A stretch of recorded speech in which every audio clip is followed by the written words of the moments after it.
You write that Yeah. this song from 1954 proved prescient in remarkable ways.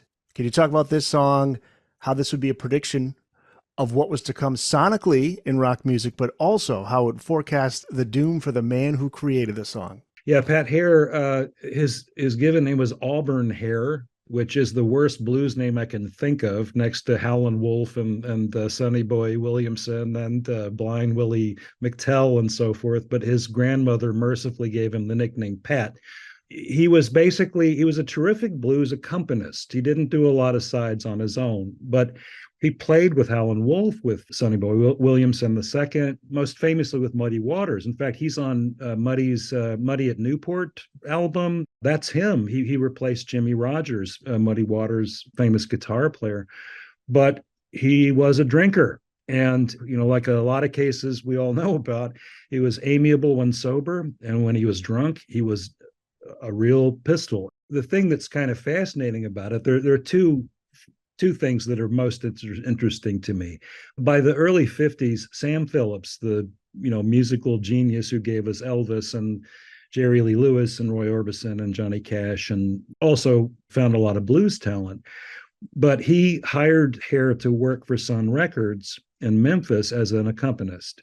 Hare did so, and he recorded one 45 single while he was there under his own name that Phillips never released. And I've never been able to find anything that explains why. But if you listen to it, you can kind of figure it out.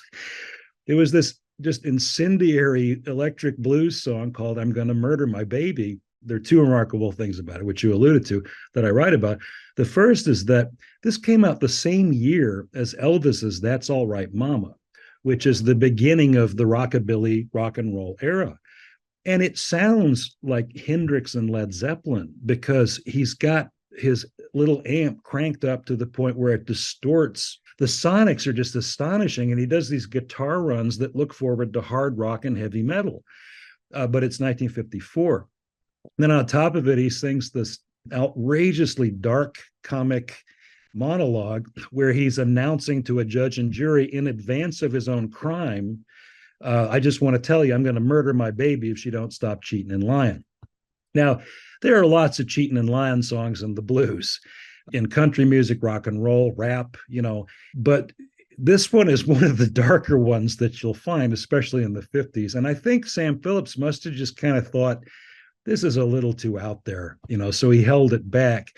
The second thing that's so interesting about it is that the tragic irony that he fulfilled the idea of the song. His drinking got worse. He was often on the lam running from warrants from state to state. But Muddy wanted to keep hiring him because he was a good guitar player. And he ended up in Minneapolis at some point, and he was involved with a married woman. He was convinced that she was cheating on him.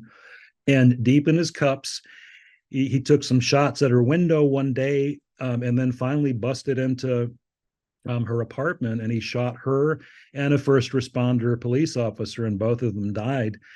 And he claimed that I not even remember it later because he was so drunk. He actually got sober in prison. He went to AA. He quit drinking. He played in the band, the prison band, which was called Sounds Incarcerated, which I think is a funny detail. That's And great. he was such a model prisoner that he was probably going to get paroled, but he died, I think, of cancer when he was just in his 50s.